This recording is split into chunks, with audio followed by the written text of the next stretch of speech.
Polres Cirebon Kota membongkar industri rumahan tembakau sintetis dan peredaran sabu.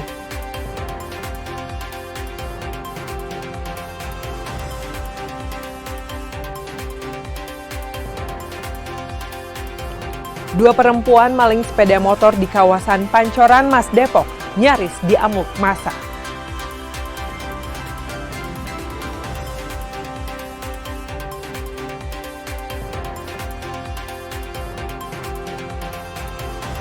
Oknum LSM Peras Kades di Subang terjaring operasi tangkap tangan.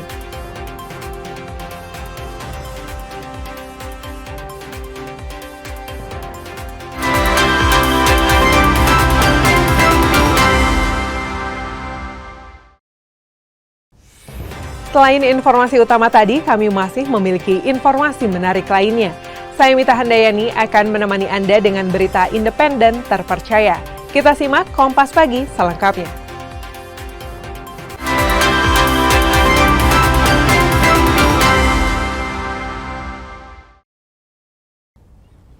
Satuan Narkoba Polres Cirebon Kota membongkar industri rumahan tembakau sintetis dan peredaran sabu dengan modus baru, yakni menggunakan bungkus permen. Barang haram ini sengaja dikemas untuk menyasar anak-anak muda hingga pelajar di kota Cirebon.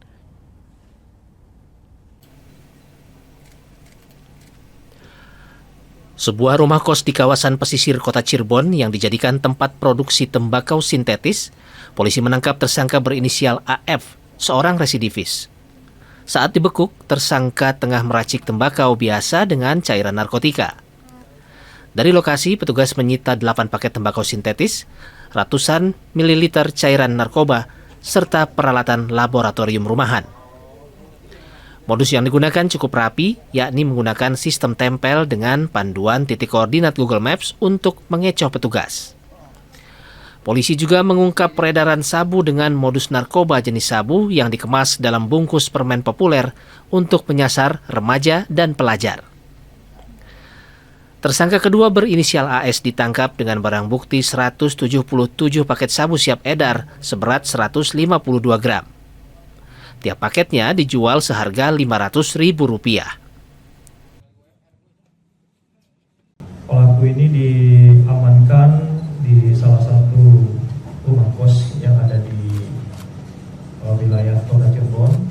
Ya, jadi di TKP ditemukan 8 paket narkotika jenis tembakau sintetis dengan berat utuh 20,11 gram, kemudian 1 botol cairan yang mengandung narkotika jenis MDMB seberat 174,79 mg, kemudian juga 2 unit handphone dan berbagai perlengkapan untuk meracik narkotika jenis tembakau sintetis. Atas perbuatannya, tersangka kini terancam hukuman penjara mulai dari 2 tahun dan 6 tahun hingga penjara seumur hidup. Muhammad Syahri Romdon, Kompas TV, Cirebon, Jawa Barat. Aksi meresahkan oknum LSM yang kerap memeras kepala desa di kawasan Pantura Subang akhirnya berakhir di tangan polisi. Dalam sebuah operasi tangkap tangan atau OTT, seorang anggota LSM dibekuk saat sedang menerima uang yang disebut sebagai dana koordinasi.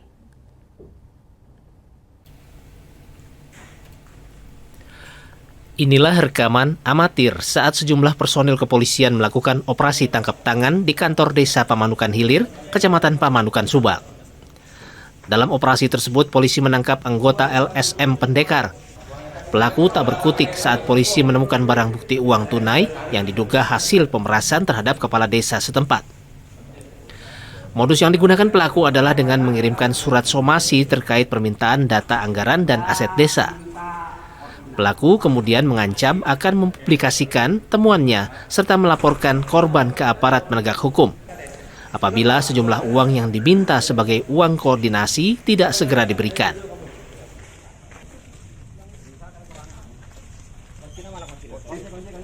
Melaporkan merupakan dugaan tindak pidana pemerasan yang dilakukan oleh saudara W dan kawan-kawan yang diketahui sebagai oknum ketua salah satu LSM di Kabupaten Subang.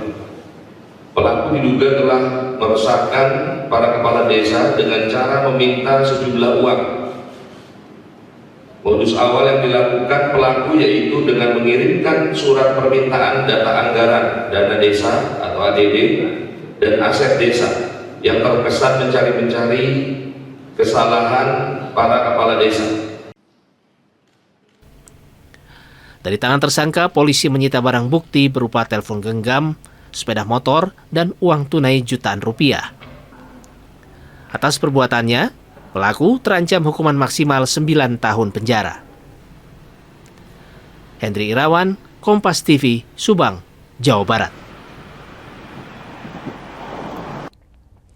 Pencurian sepeda motor terjadi di Depok. 2 orang pelaku dengan santai menggasak 1 unit motor di area parkir Indekos kawasan Cimanggis pada Senin dini hari. Modus pelaku memanfaatkan kelalaian penghuni kos yang lupa mengunci pagar.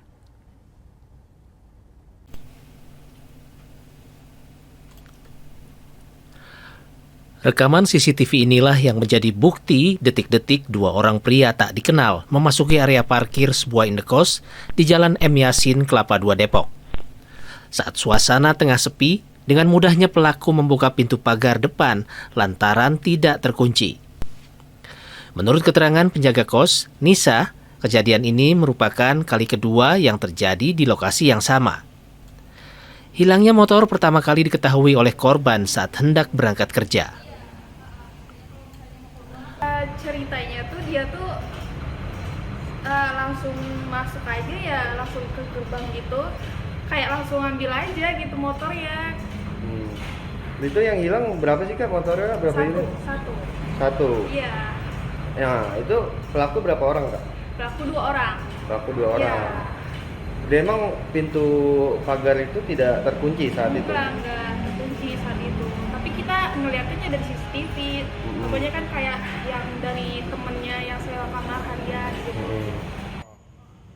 Oh, memang penuh di sini motor. Warga dihimbau untuk selalu memastikan pagar terkunci rapat serta tidak lupa mengunci ganda kendaraannya, terutama pada jam-jam rawan kriminalitas.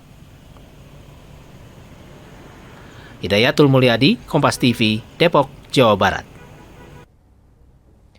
Aksi nekat 2 perempuan pencuri sepeda motor di kawasan Pancoran Mas Depok berakhir dramatis. 2 pelaku menjadi sasaran amuk massa hingga nyaris dijeburkan ke dalam kali. Motor saja kan di depan warung saya, bureng gitu langsung jalan. Ketegangan terjadi di ruas Jalan Pancoran Mas Depok saat seorang pria tiba-tiba melepaskan tendangan keras ke arah pengendara motor perempuan hingga terjatuh dari kendaraannya. Warga yang awalnya mengira terjadi pertikaian biasa langsung mendekat. Namun fakta mengejutkan terungkap. Ternyata pria tersebut adalah pemilik motor yang sedang mengejar kedua perempuan ini. Pas lagi ditekan kayak ditanya terus kayak gitu.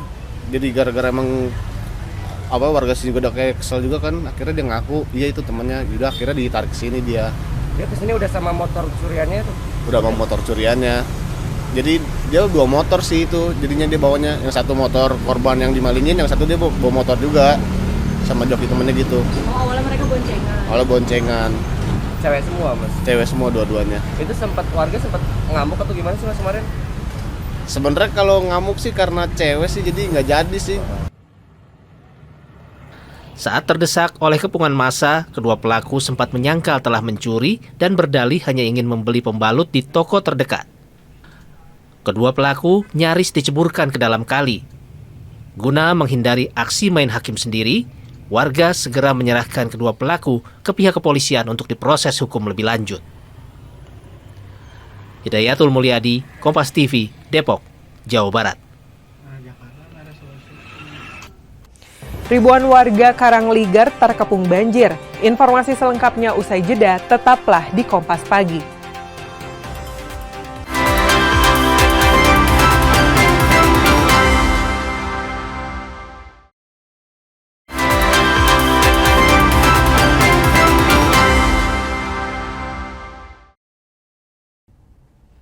Memasuki hari ketiga, ribuan rumah di Karawang masih terendam banjir. Meski debit Sungai Citarum berangsur surut, ketinggian air di sejumlah titik masih mencapai 2,5 meter.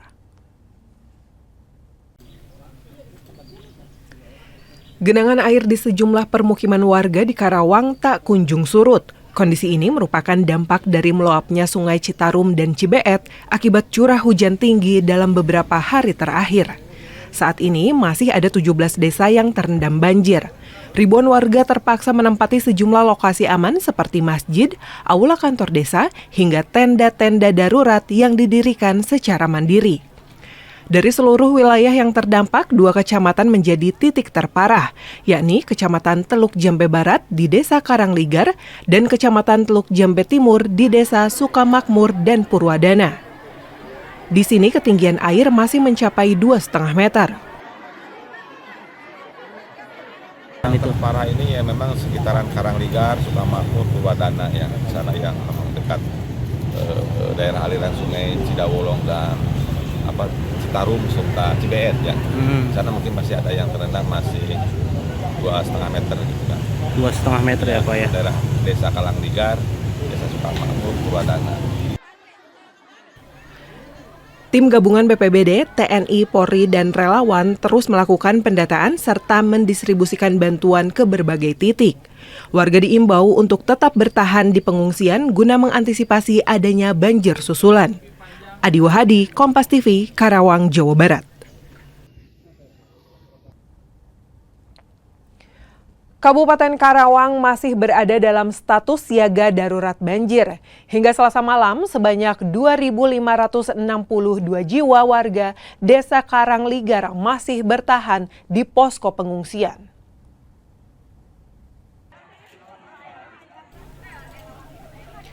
Memasuki hari ketiga, harapan warga Desa Karangligar untuk kembali ke rumah masih harus tertunda. Banjir yang dipicu oleh luapan Sungai Citarum seolah tidak menunjukkan tanda-tanda akan surut. Desa Karangligar, Kecamatan Teluk Jambe Barat menjadi wilayah yang paling terdampak dari 17 desa yang terendam di Karawang. Lebih dari setengah populasi desa ini terpaksa meninggalkan harta benda mereka demi menyelamatkan diri ke titik pengungsian. Berdasarkan data pemerintah desa setempat, total terdapat 2.562 jiwa yang kini bertahan di sejumlah titik darurat seperti aula kantor desa hingga bangunan sekolah. Situasi saat ini, alhamdulillah untuk di dusun Pangasinan maupun Kampek di Desa Karangligar ini untuk tinggi muka air ini yang menggenangi pemukiman masyarakat sudah mulai turun. Sementara warga masih bertahan di pengungsian, ada di beberapa titik yang dusun Kampek itu ada di rumah Mak Aceng dan di tenda pengungsian di sebelah selatan dari Kampung Kampek. Untuk sementara, petugas gabungan masih terus disiagakan di lokasi guna mengantisipasi adanya peningkatan debit air susulan mengingat curah hujan di wilayah Hulu Citarum masih terpantau tinggi. Adi Wahadi, Kompas TV, Karawang, Jawa Barat.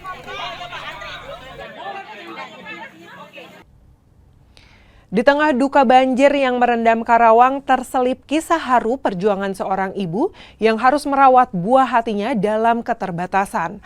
Rafa, seorang bocah 10 tahun yang mengalami kelumpuhan, terpaksa harus bertahan di sebuah tenda terpal terbuka di atas tanggul karena rumahnya tenggelam.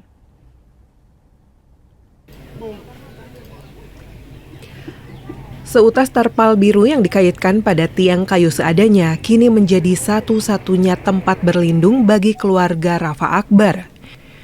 Warga Kelurahan Tanjung Pura ini terpaksa mengungsi ke atas tanggul setelah rumah mereka tak lagi bisa ditempati akibat luapan Sungai Citarum. Rafa, bocah berusia 10 tahun ini hanya bisa terbaring lemah. 5 tahun sudah ia berjuang melawan kelumpuhan, namun ujiannya kian berat saat banjir besar datang. Tanpa dinding pelindung, Rafa harus merasakan langsung semilir angin dingin dan sengatan nyamuk saat malam hari. Sang ayah Komarudin mengaku tak punya pilihan lain. Masjid dan kantor desa yang biasa jadi tempat pengungsian sudah melebihi kapasitas. Demi menjaga anaknya tetap dekat dengan kediaman mereka, tenda darurat di atas tanggul ini pun dipilih meski jauh dari kata layak. Siang malam berarti di sini. Siang malam. Kan ini lagi sakit nih, Pak. Gimana? Tetap di sini. Kalau malam kondisinya gimana, Pak? Di sini kan dingin, Pak, kalau di sini.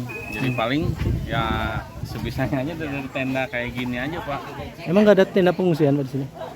Mana Bapak lihat sendiri, ada nggak di sini? Tidak ada. Ini aja darurat, Pak, kita bikin sendiri. Ya gitu, kalau malam ya paling tidur di sini. Rafa mendapat perhatian dari tim medis yang keliling melakukan pemeriksaan. Kesehatan anak-anak dan lansia menjadi prioritas mengingat kondisi pengungsian yang sangat terbuka dan rawan penyakit.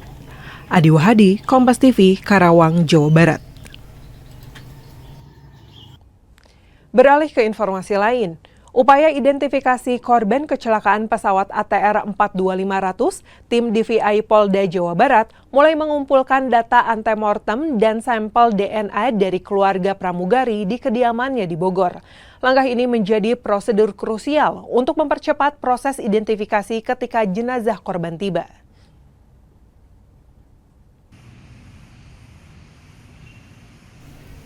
Tim Disaster Victim Identification atau DVI Polda Jawa Barat bergerak cepat mendatangi kediaman keluarga Esther Aprilita, salah seorang pramugari pesawat milik Indonesia Air Transport yang jatuh di Sulawesi Selatan. Di lokasi, petugas mengambil data antemortem berupa rekaman medis, ciri-ciri fisik terakhir, hingga sampel DNA keluarga inti.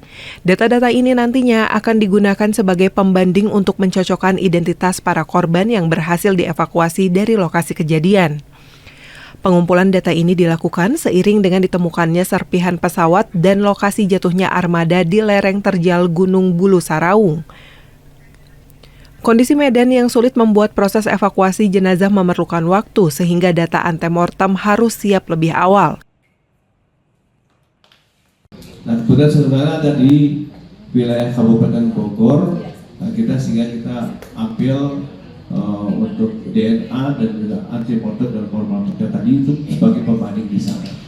Nah, namun tentu saja kita masih menunggu dari tim BNPB gabungan sana termasuk kepolisian untuk mendapatkan korban-korbannya. Tetapi semua tindakan untuk mendukung itu Polda Jabar telah melakukan.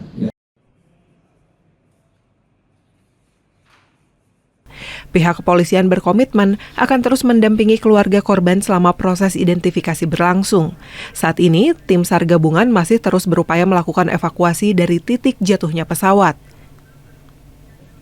Tim Liputan, Kompas TV, Bandung, Jawa Barat.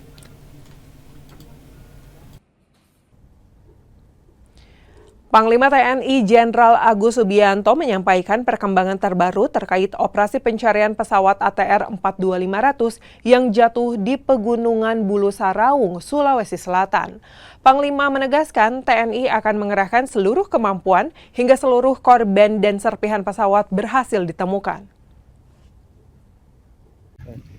Di tengah agenda kunjungan kerjanya di Kota Bandung Selasa siang, Panglima TNI Jenderal Agus Subianto memberikan pernyataan resmi terkait progres evakuasi pesawat milik Indonesia Air Transport. Jenderal Agus mengonfirmasi bahwa tim SAR gabungan yang terdiri dari personel TNI dan Basarnas telah berhasil menemukan 2 jenazah korban di titik jatuhnya pesawat di wilayah Pangkep, Sulawesi Selatan. Medan pegunungan yang terjal dan cuaca yang tidak menentu menjadi tantangan utama dalam proses evakuasi ini. Kita akan terus mencari korban yang ditemukan. Mudah-mudahan dalam waktu dekat semuanya bisa ditemukan.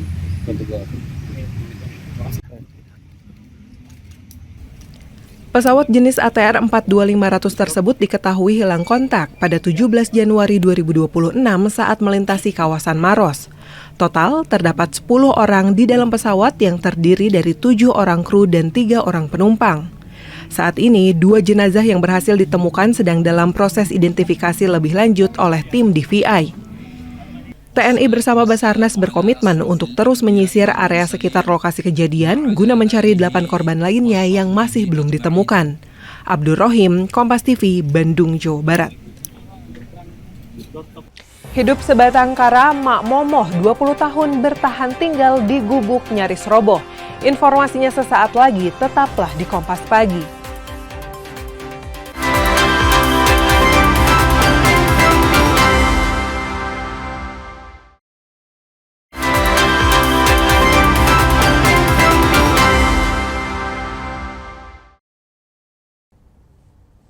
Badan Meteorologi, Klimatologi, dan Geofisika BMKG mengeluarkan peringatan dini bagi warga di wilayah Bandung Raya dan Jawa Barat bagian selatan karena tingginya curah hujan yang disertai angin kencang diprediksi akan terus berlangsung hingga akhir April 2026 mendatang.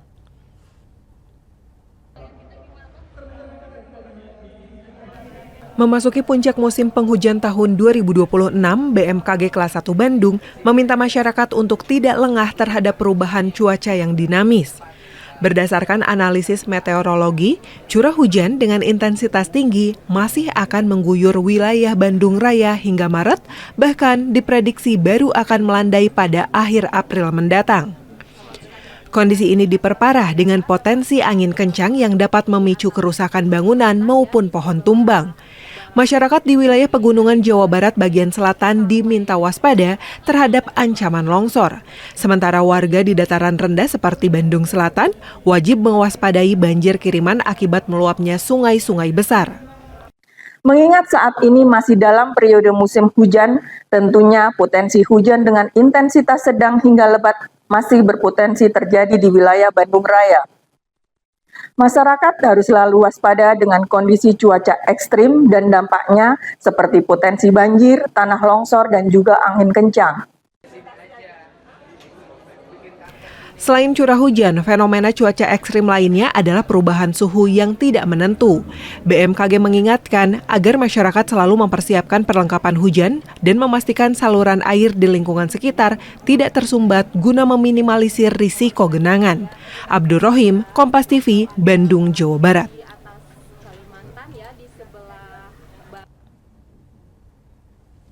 20 tahun bertahan di tengah keterbatasan, seorang janda lansia berusia 80 tahun di Kecamatan Pakenjeng, Garut, harus menghabiskan masa tuanya di sebuah gubuk yang nyaris ambruk. Meski sudah berkali-kali mengajukan bantuan, asa untuk memiliki hunian layak tak kunjung datang dari pemerintah setempat.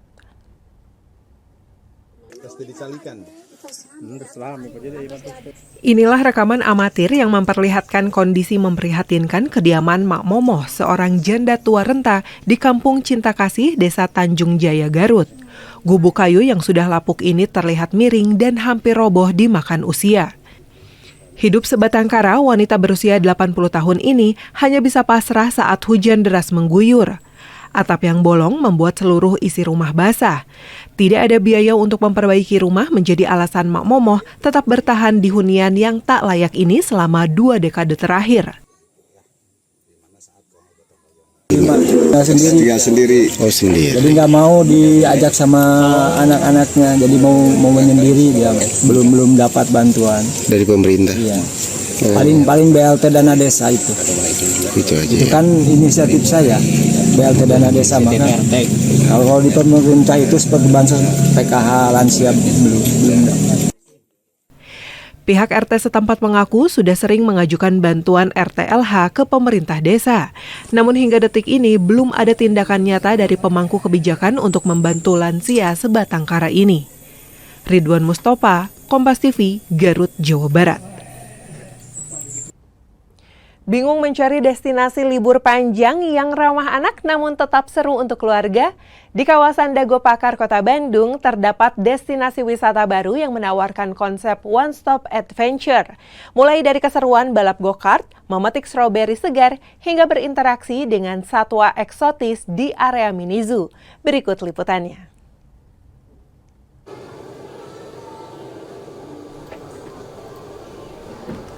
Libur akhir pekan kembali membuat kota Bandung diserbu wisatawan dari berbagai daerah.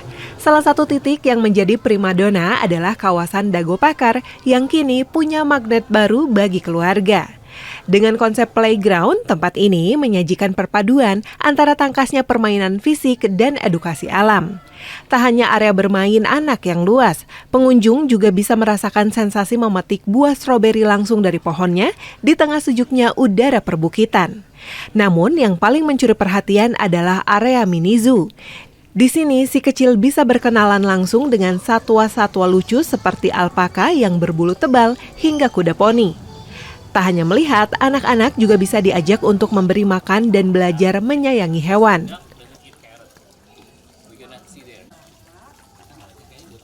Karena aku lihat kan di IG tuh banyak banget pengetahuan juga buat anak, terus melatih motorik anak juga. Jadi excited banget buat kesini gitu. Tadi pas lihat juga emang tempatnya juga luas, bersih juga, bagus lah gitu. Rekomen.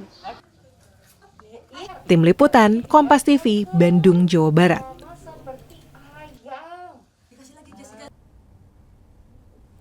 Pesona Gunung Papandayan menjadi daya tarik tersendiri bagi wisatawan untuk menghabiskan liburan.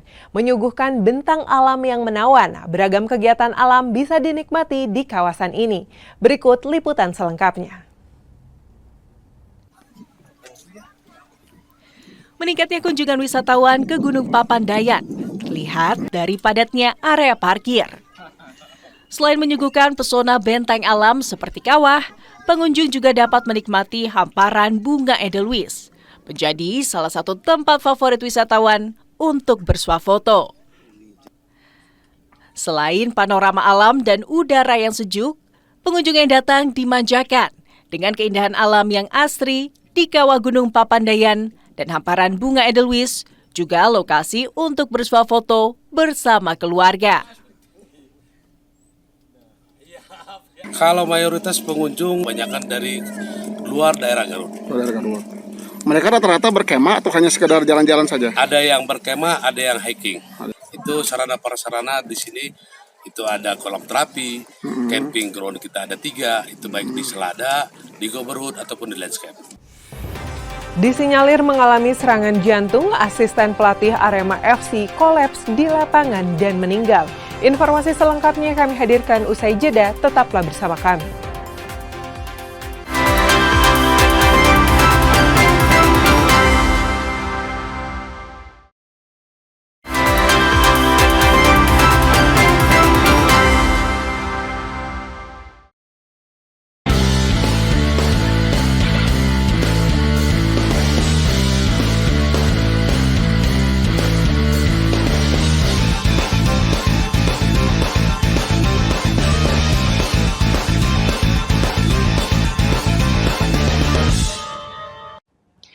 Ingin hidupkan lagi atmosfer Istora, penyelenggara Indonesia Master 2026 usung konsep pesta rakyat dan kumpul keluarga.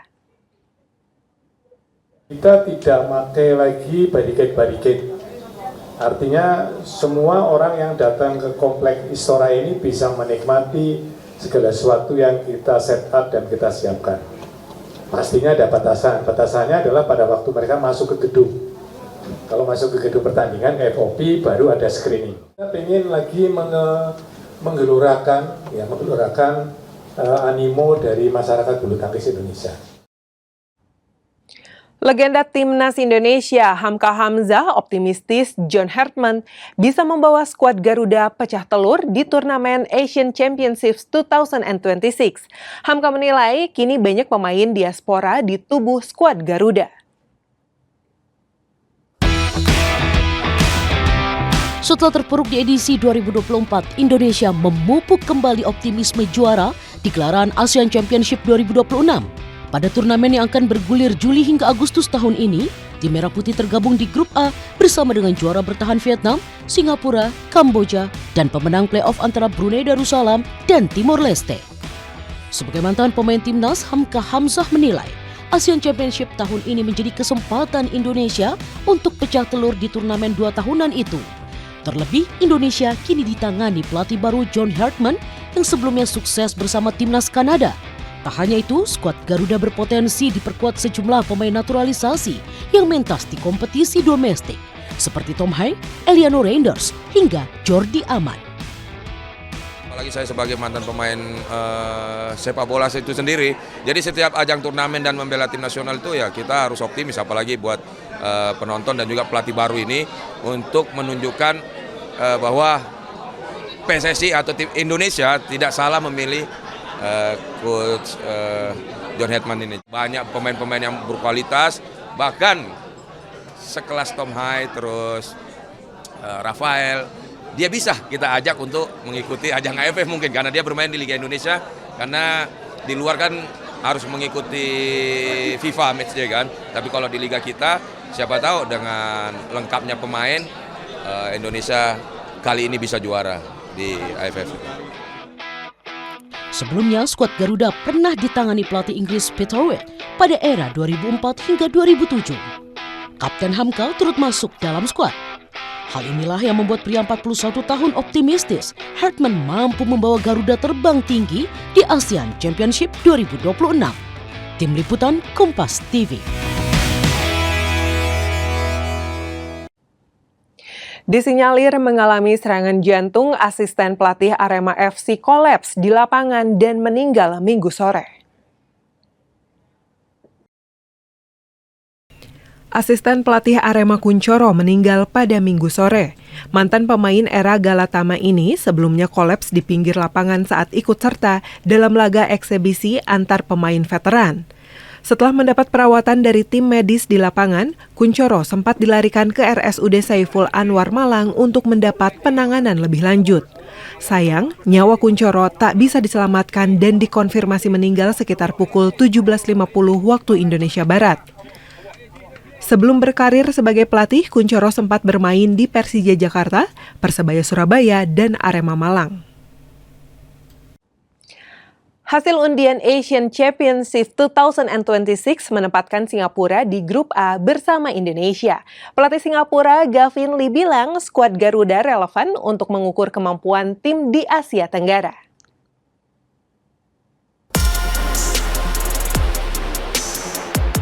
Singapura akan bentrok dengan Indonesia pada ASEAN Championship 2026.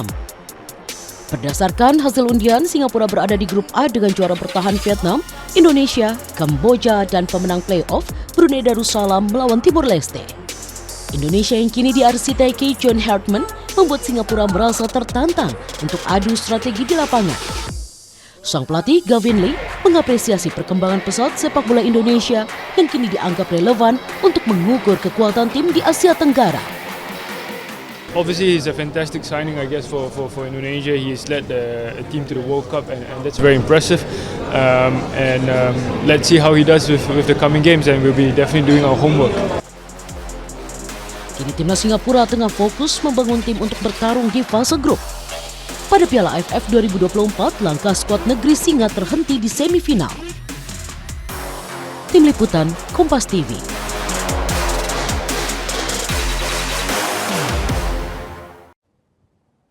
Beralih ke voli Proliga, tim putra Falcon Tirta Bagasasi tumbang di kandang kala jumpa Jakarta Garuda Jaya. Bertanding di Gor Volley Indoor Sport Center Sumatera Utara, Jakarta Garuda Jaya sukses menundukkan Medan Falcon dengan skor 3-1. Garuda hukum sang tuan rumah 25-22, 23-25, 25-20, dan 25-23. Kemenangan ini menjadi yang pertama untuk Jakarta Garuda Jaya pada musim ini. Hasil ini membawa mereka naik ke peringkat ketiga klasemen sementara dengan koleksi 3 poin. Sang pelatih Nur Widianto bilang persiapan matang dan menganalisa permainan lawan menjadi faktor penentu kemenangan.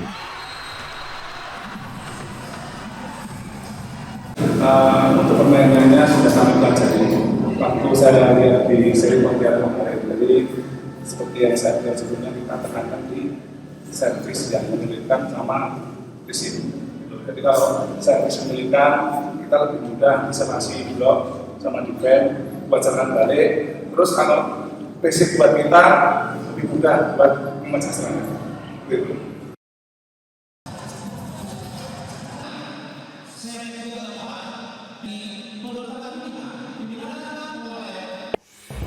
Polres Cirebon Kota membongkar industri rumahan tembakau sintetis dan peredaran sabu.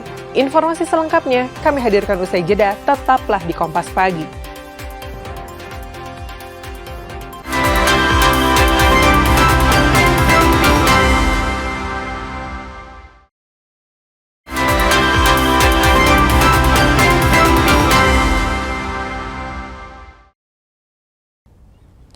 Satuan Narkoba Polres Cirebon Kota membongkar industri rumahan tembakau sintetis dan peredaran sabu dengan modus baru, yakni menggunakan bungkus permen.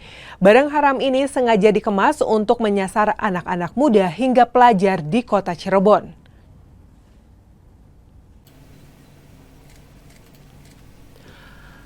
Sebuah rumah kos di kawasan pesisir kota Cirebon yang dijadikan tempat produksi tembakau sintetis, polisi menangkap tersangka berinisial AF, seorang residivis.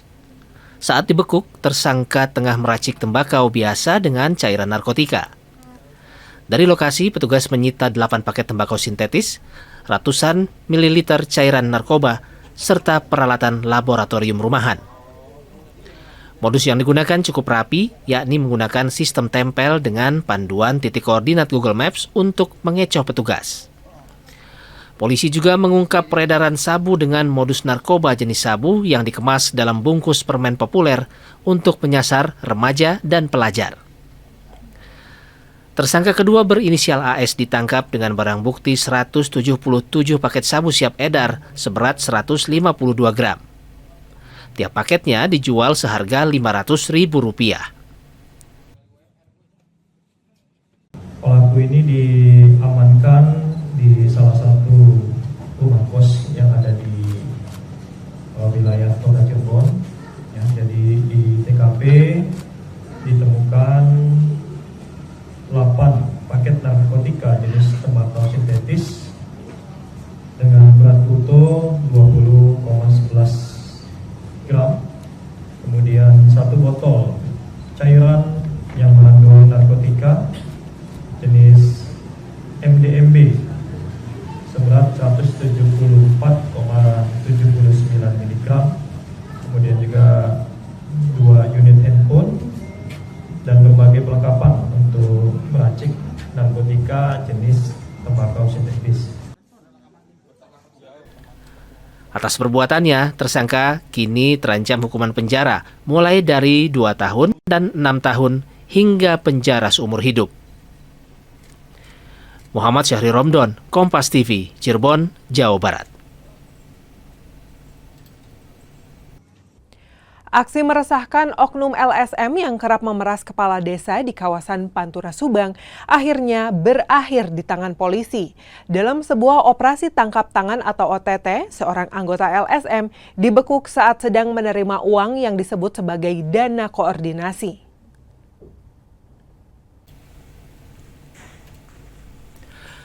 Inilah rekaman amatir saat sejumlah personil kepolisian melakukan operasi tangkap tangan di kantor desa Pamanukan Hilir, Kecamatan Pamanukan, Subang.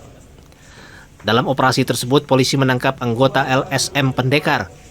Pelaku tak berkutik saat polisi menemukan barang bukti uang tunai yang diduga hasil pemerasan terhadap kepala desa setempat. Modus yang digunakan pelaku adalah dengan mengirimkan surat somasi terkait permintaan data anggaran dan aset desa.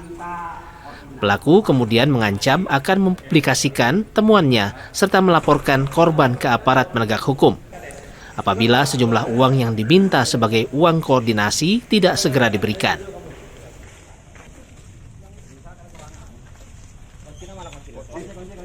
Melaporkan dugaan tindak pidana pemerasan yang dilakukan oleh saudara W dan kawan-kawan yang diketahui sebagai oknum ketua salah satu LSM di Kabupaten Subang.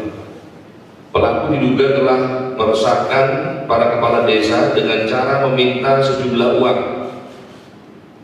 Modus awal yang dilakukan pelaku yaitu dengan mengirimkan surat permintaan data anggaran dana desa atau ADD dan aset desa yang terkesan mencari-mencari kesalahan para kepala desa.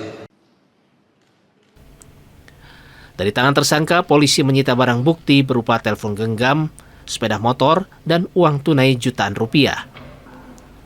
Atas perbuatannya, Pelaku terancam hukuman maksimal 9 tahun penjara. Hendri Irawan, Kompas TV, Subang, Jawa Barat. Pencurian sepeda motor terjadi di Depok. 2 orang pelaku dengan santai menggasak 1 unit motor di area parkir Indekos kawasan Cimanggis pada Senin dini hari. Modus pelaku memanfaatkan kelalaian penghuni kos yang lupa mengunci pagar.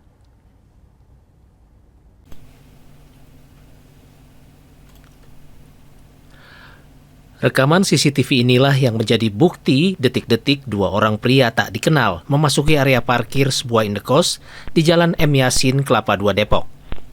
Saat suasana tengah sepi, dengan mudahnya pelaku membuka pintu pagar depan lantaran tidak terkunci. Menurut keterangan penjaga kos, Nisa, kejadian ini merupakan kali kedua yang terjadi di lokasi yang sama. Hilangnya motor pertama kali diketahui oleh korban saat hendak berangkat kerja. Ceritanya tuh dia tuh langsung masuk aja ya, langsung ke gerbang gitu, kayak langsung ambil aja gitu motornya. Itu yang hilang berapa sih Kak motornya? Berapa unit? Satu. Iya. Nah itu pelaku berapa orang Kak? Pelaku 2 orang. Pelaku 2 orang. Iya. Dan emang pintu pagar itu tidak terkunci saat itu? Enggak terkunci saat itu. Tapi kita ngeliatnya dari CCTV. Pokoknya kan kayak yang dari temennya yang sewa kamar harian gitu. Oh memang penuh di sini motor. Warga dihimbau untuk selalu memastikan pagar terkunci rapat serta tidak lupa mengunci ganda kendaraannya, terutama pada jam-jam rawan kriminalitas. Hidayatul Mulyadi, Kompas TV, Depok, Jawa Barat. Aksi nekat 2 perempuan pencuri sepeda motor di kawasan Pancoran Mas Depok berakhir dramatis. 2 pelaku menjadi sasaran amuk massa hingga nyaris dijeburkan ke dalam kali. Motor saya kan di depan warung saya, bureng gitu langsung jalan. Ketegangan terjadi di ruas jalan Pancoran Mas Depok saat seorang pria tiba-tiba melepaskan tendangan keras ke arah pengendara motor perempuan hingga terjatuh dari kendaraannya. Warga yang awalnya mengira terjadi pertikaian biasa langsung mendekat. Namun fakta mengejutkan terungkap. Ternyata pria tersebut adalah pemilik motor yang sedang mengejar kedua perempuan ini. Pas lagi ditekan kayak ditanya terus kayak gitu. Jadi gara-gara emang warga sini udah kayak kesel juga kan, akhirnya dia ngaku iya itu temannya. Udah akhirnya ditarik ke sini dia. Dia kesini udah sama motor curiannya itu? Udah sama motor curiannya. Jadi dia 2 motor sih itu, jadinya dia bawanya yang satu motor korban yang dimalingin, yang satu dia bawa motor juga sama joki temennya gitu. Oh awalnya mereka boncengan? Awalnya boncengan. Cewek semua Mas? Cewek semua dua-duanya. Itu warga sempat ngamuk atau gimana sih Mas kemarin? Sebenarnya kalau ngamuk sih karena cewek sih jadi nggak jadi sih. Saat terdesak oleh kepungan massa, kedua pelaku sempat menyangkal telah mencuri dan berdalih hanya ingin membeli pembalut di toko terdekat. Kedua pelaku nyaris diceburkan ke dalam kali. Guna menghindari aksi main hakim sendiri, warga segera menyerahkan kedua pelaku ke pihak kepolisian untuk diproses hukum lebih lanjut. Hidayatul Mulyadi, Kompas TV, Depok, Jawa Barat. Saudara, dengan berakhirnya informasi tadi sekaligus mengakhiri Kompas Pagi episode hari ini. Saya Mita Handayani beserta kru yang bertugas mengucapkan terima kasih dan sampai jumpa.